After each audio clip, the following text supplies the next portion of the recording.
Welcome to the Santa Dialogues, a podcast for the Santa Sabina community featuring our teachers, our students and experts from our community who come together to discuss issues relevant to our students, their learning, their wellbeing and their development. My name is Paulina Skirman and I am the principal of the college and today the host of our podcast. The Dominican St. Thomas Aquinas firmly believed that there was all truth somewhere, but also that there was some truth everywhere. He took all objections seriously, carefully distinguishing any truth in it from its error. And this is the basis of the modern theological use of the term dialogue. The pursuit of truth is a shared journey of discovery. The Santa Dialogues, therefore, is a vehicle for us to enjoy a shared journey of discovery in the pursuit of truth. Today's episode centres around music education. Music makes the world go round. Plato once captured the power of music, saying music gives a sound to the universe, wings to the mind, flight to the imagination, and life to everything.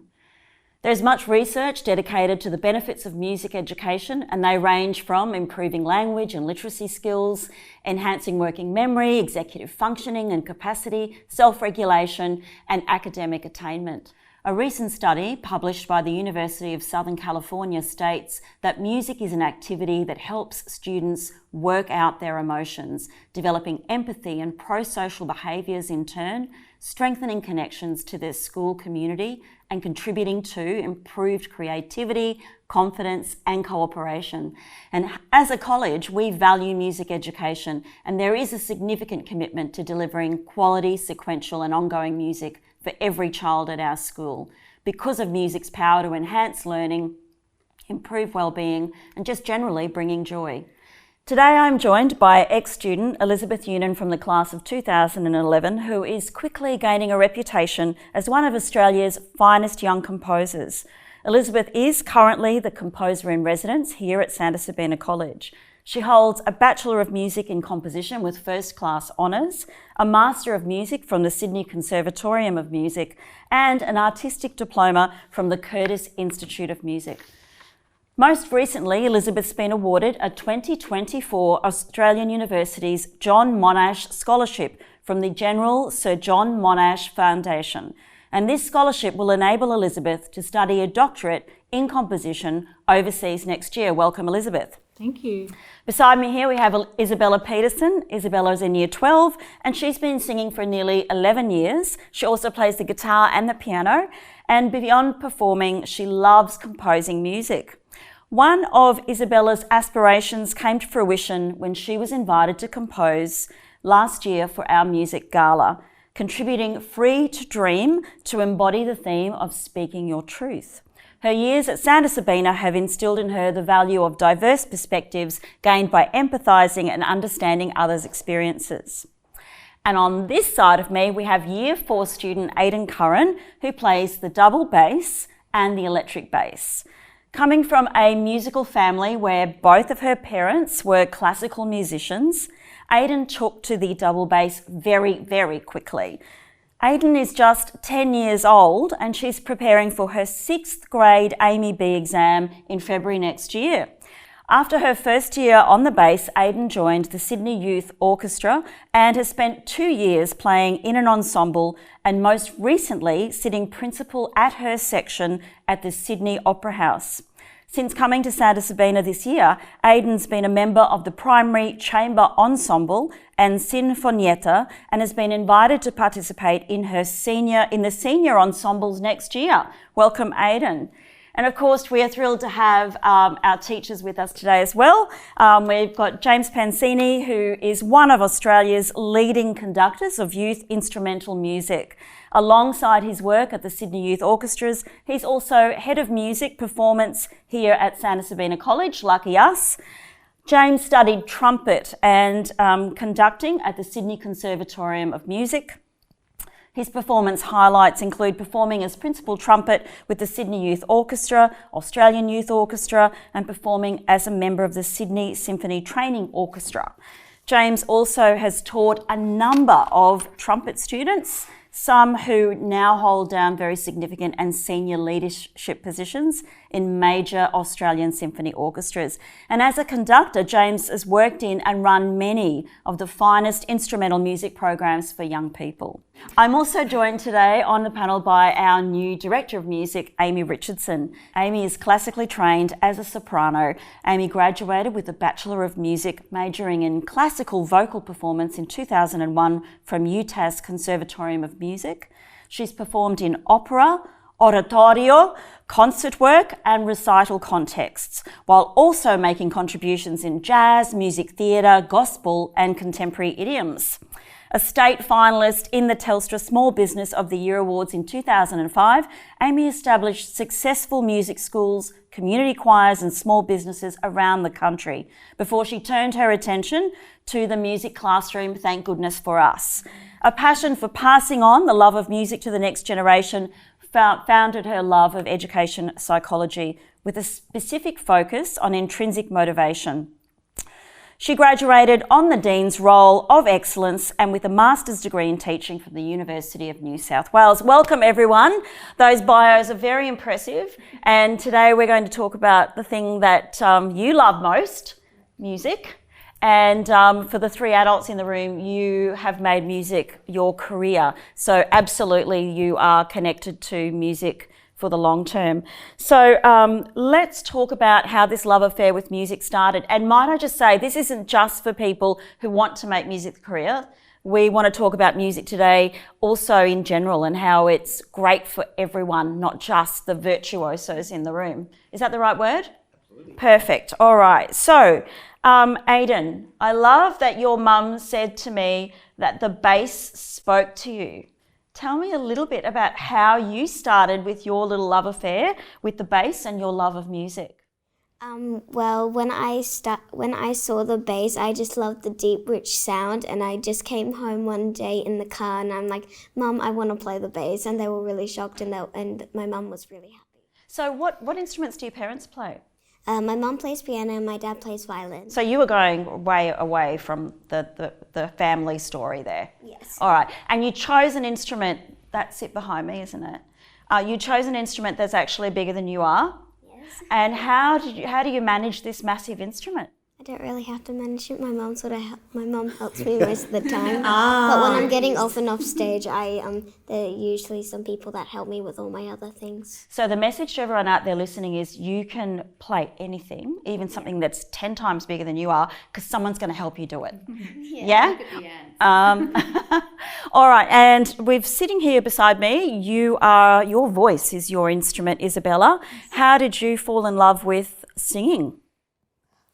Well, it's a good question. I've been singing since I was for as long as I can remember. My family, they love music. I've always been surrounded by music. My dad plays the drums. My mum plays ukulele and stuff. But mostly by my grandmother, who's also a singer, but she can play many instruments. And I remember as a kid, I used to jam with her, and she used to teach me how to play ukulele and as singing as well. And that was a really good experience I would cherish. Yeah, and you're studying music right through into grade 12, aren't you? Yes, I am, yeah. Is that through HSC or the IB? With the IB. With the IB. And are you composing or performing? What strand in that are you? Well, in the IB, we don't do much performing. However, we do a lot of composing, which I do love. So I've sort of challenged myself to compose for instruments I'm not as familiar with, like violin, cello, and that as well. But I also, for my high-level presentation, I'm composing a popular culture song about social media and stuff. So we've got a composer in the room and we've got another composer in the room. This is your thing, isn't it, Elizabeth?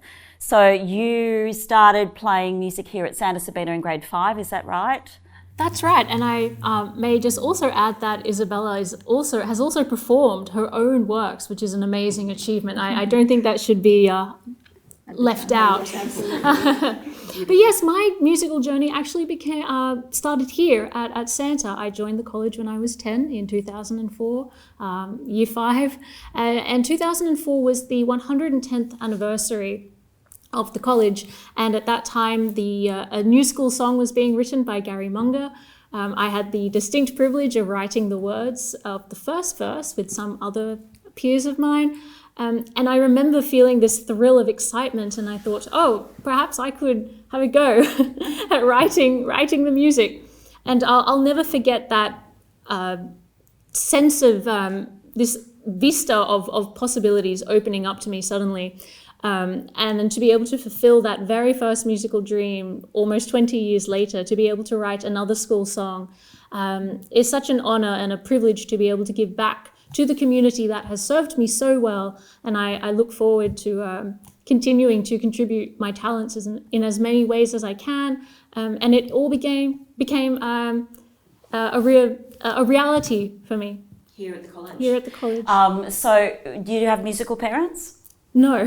Okay, so that's a little unusual, a little bit different to you, Aidan. And music was in your family, though. You were born into a very musical family. Family's way of doing things. I think it was another language we spoke. It was just part of the way we are human, part of the way we interacted. We'd sing in the car, 4-part harmony as we drove in when my dad played guitar, and So the Von Trapp family. Pretty much, a little bit, yeah.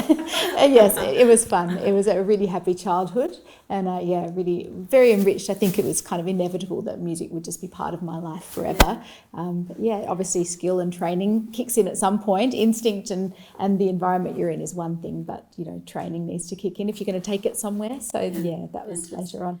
And James, you've got a little bit of a different story because music wasn't part of your family. Yeah, not really. My parents were both primary school teachers, and so very well understood the ecosystem and understood the benefits of music education. Though I was lucky enough, one of these happy accidents that happened along the way, I was lucky enough to go to a school that had a strong band program, strong tradition. No band program there now, that's another story. But a very strong tradition at the time, and my parents suggested this should be a good thing for you to go and join. And I don't admit this publicly very often in orchestral circles, but I initially wanted to play the saxophone. And there was no saxophones left, and so we had quite a cranky band teacher at the time, but he was good. I learnt that he was very good at what he did. In Year 5, I found him a bit cranky, but anyway, he said, well, it's the trumpet or nothing. We have a trumpet left, so you'll play the trumpet and you'll love the trumpet. And sure enough, he was right. So the trumpet must have spoken to him, Aidan, do you think? Hey? Must have. Yeah, wanted to be selected. Either way.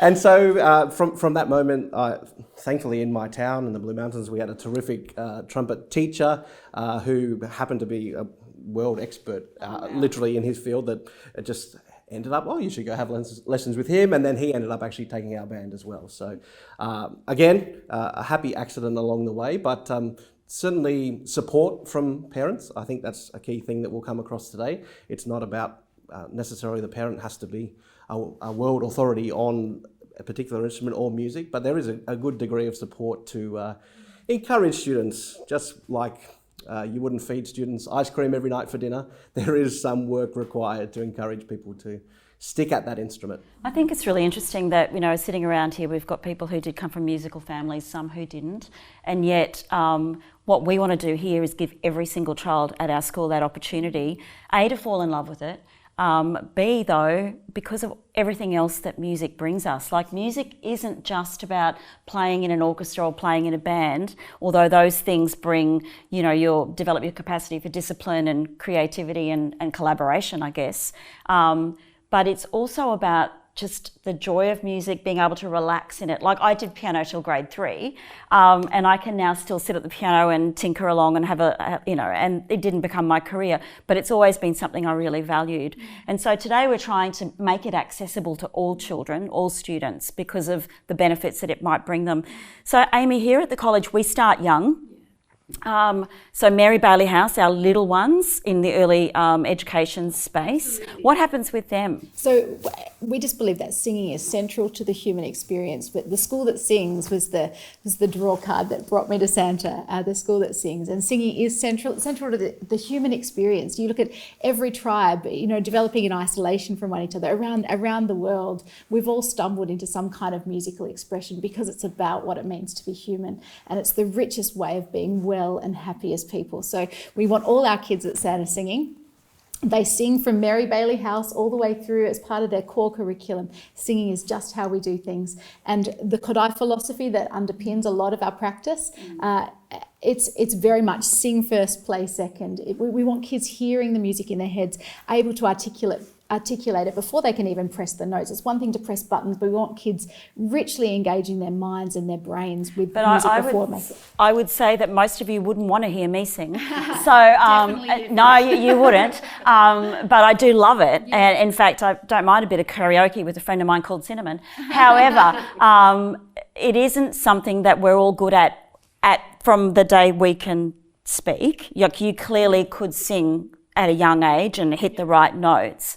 How do we get young ones singing when they may not be hitting the right notes? It's developmental because, we all speak. So we all have the instrument that creates pitch, but a lot of what it is that we develop our speech range, and that's really comfortable. So a lot of people don't feel comfortable singing beyond their speech range, but maybe within the range of 5 notes where they're pitching their speech, that registers fine. They can normally sing in tune here. So what we normally do is we'll start usually this is probably technical and unnecessary, a descending minor third, sol, mi, is a na, na, na, na, na. They say it's the most innate interval in all the world.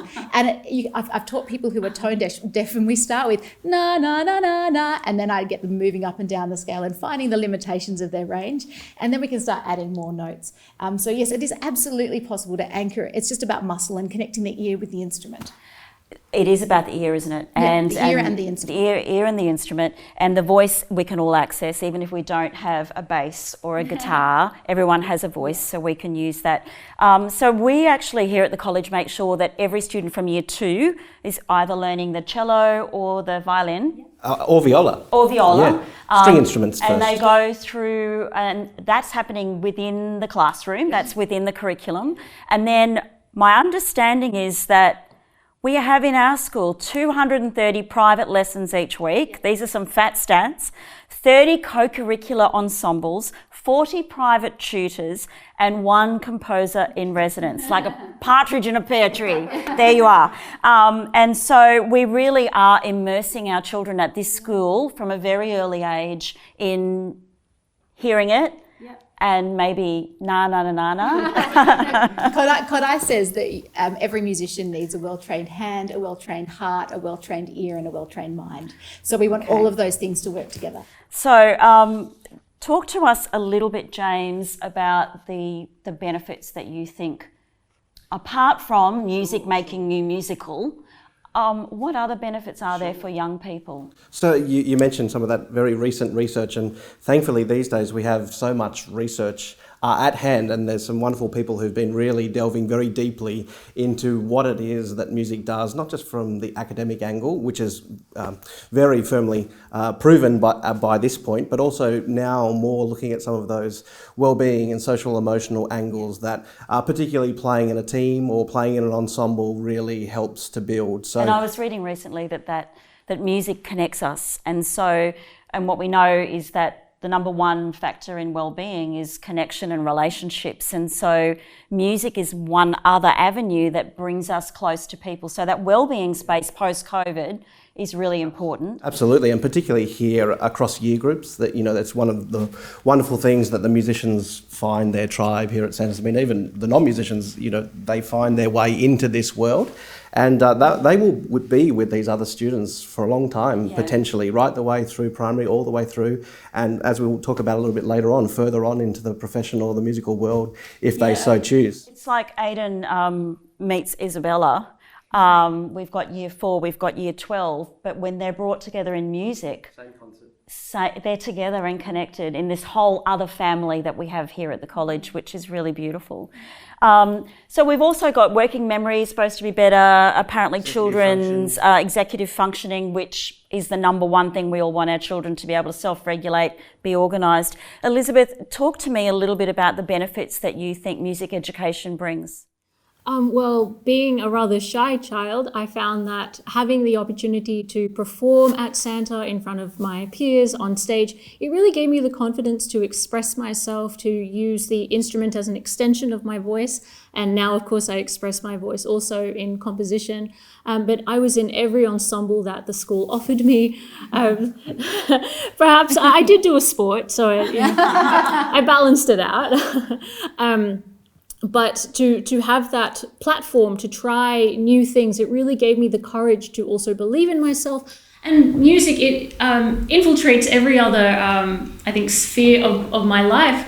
It helped me believe in myself, to take risks, and it taught me so many invaluable life lessons and skills, which I obviously still use to this day. Music, you may not always have success with whatever you're trying to achieve, but music teaches you to just never give up, to always persevere through the challenges, and it makes you resilient.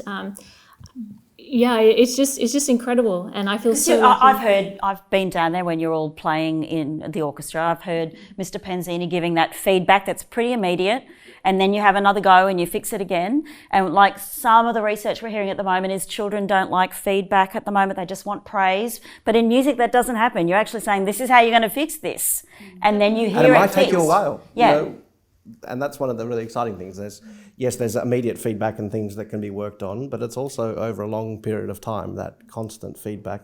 And that's kind of the main area of research that they've really tapped in, that part of feedback, and that constant sort of micro mistakes and micro tweaking along the way really builds that long-term resilience. The feedback's not about breaking your heart. Feedback's about making you better. And what you find is that kids are so committed. We get a collective vision of what it is we're creating together, and everybody's on board to make sure their part is what it needs to be so that the collective is excellent. So it's a really beautiful way of sharing a vision. There's such psychological safety for young people to take risks where singing a solo might be terrifying, but to sing, to use those 5 notes that you've got. You only need 5. I only need 5. I'll put you in altos, it's fine.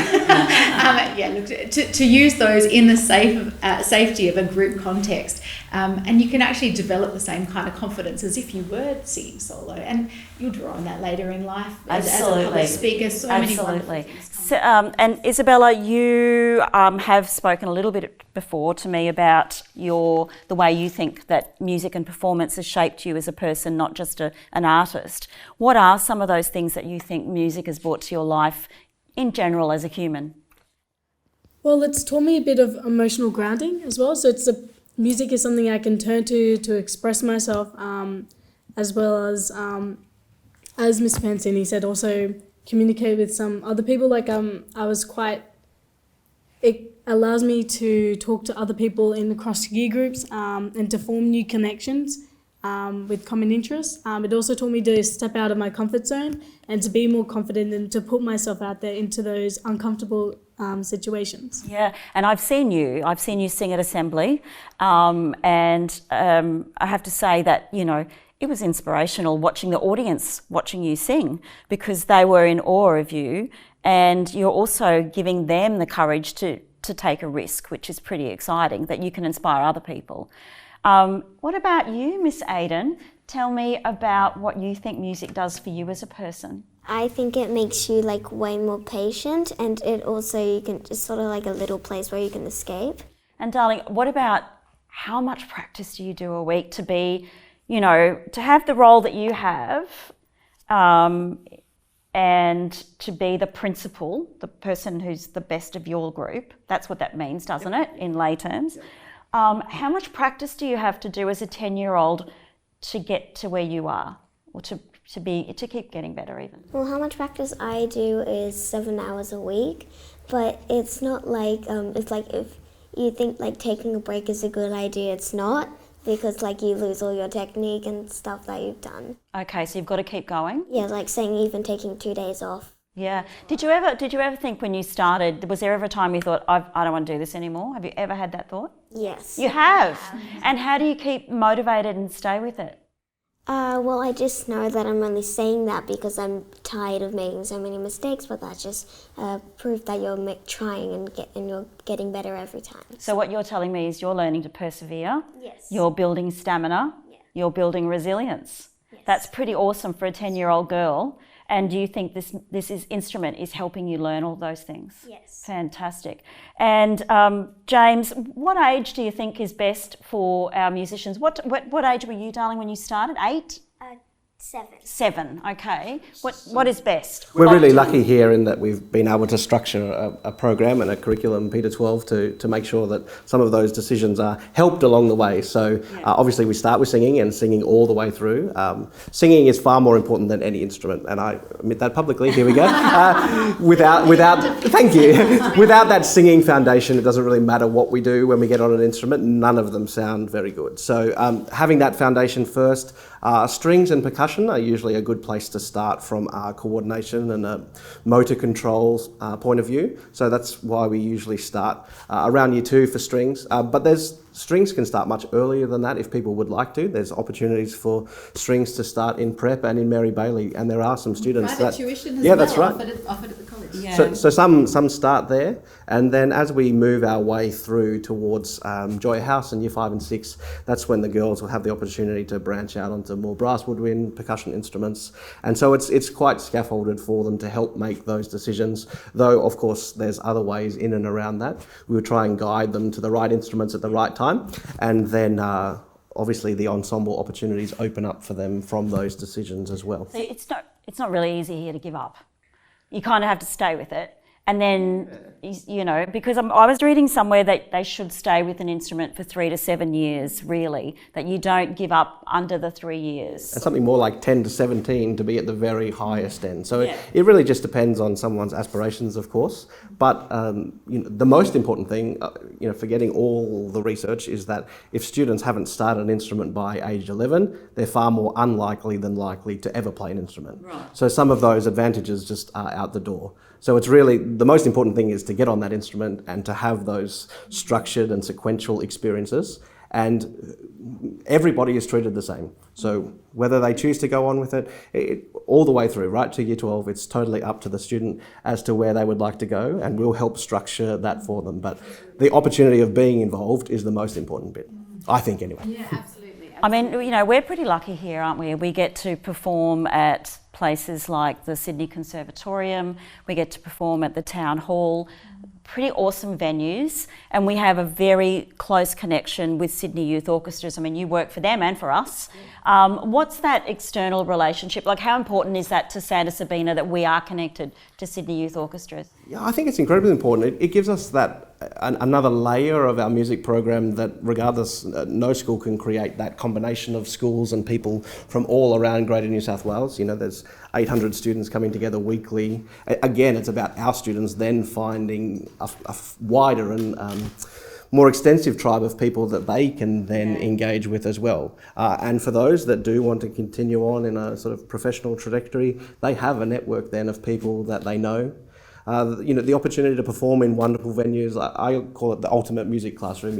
You go to the Town Hall and it's sort of like, okay, here you are a musician for the day. Literally last year, the Sydney Symphony was resident at the Town Hall the night before us. All of their stuff was still there. We swapped over. And it's an extraordinary thing, and I have to say that was what you said. The School That Sings is what drew you here, and certainly for me, listening to the music gala was one of the things that drew me here. We have 600-700 of our students from year 2 to year 12 all performing on one evening. It is something that is hard to imagine unless you're there, because the standard is actually beyond what you would expect from school children, or is that not beyond? Santa's pretty special. I'll be honest, Santa's pretty special. But look, I think for me it's about the culture that's been built, and momentum breeds momentum. So it's a really wonderful thing when you see the investments made in our earliest years, and you see this cumulative, and this is the sequential idea of constructivist education, is that every year builds on the next, and we really do think about our programs from P to 12, this consecutive learning, and so rich things happen, and then you see the synergies with they're playing in the SYO. These kids have been so busy this last 2 weeks. We're keeping them busy here. They're busy outside of school, but each enriches the other, and these kids are such excited music makers. Yeah, just on that, I read somewhere that you said in this one term, we have prepared our children for 100 new pieces. They've learnt and performed 100 new pieces in term 4 alone. Yeah. That's a massive ask on top of their schoolwork, on top of their sport. We didn't count until afterwards. However, I guess what I'm saying is those children seem to thrive on it and in fact learn to prioritise. How do you manage all of those extra performances on top of your schoolwork? Yeah, I guess I am, because like I don't really do that many curricular activities because I'm mostly just focused on my music. Do you practice before school? Most of the time I do. Yeah. So how early is that? I usually wake up at 6:30 now, and then I do my practice at like 7. Okay, so you've already worked half a day before you even get here. Yeah. And your brain's switched on and you're ready for work. For the day. Yeah. And what about for you, Isabella, as far as being organised and having all of the music on top of? Yeah, well, I like to record myself singing it to see what I sound like, and just listen back and see what I can improve on, or if I forgot the words in some bits, I can go back and revise, but just to get through the whole song as well. I also love to practice with my friends, especially at lunchtime. Most of us are in choir, so we do practice like just a little bit, just certain parts which we're a bit struggling with and a bit iffy about. But yeah, I think that's been the most exciting thing for me, is seeing just how authentic the love for music is at Santa, and seeing the kids, we give them downtime and then they go and make music in their breaks too, because it's just such a part of their world, and that's really, really exciting.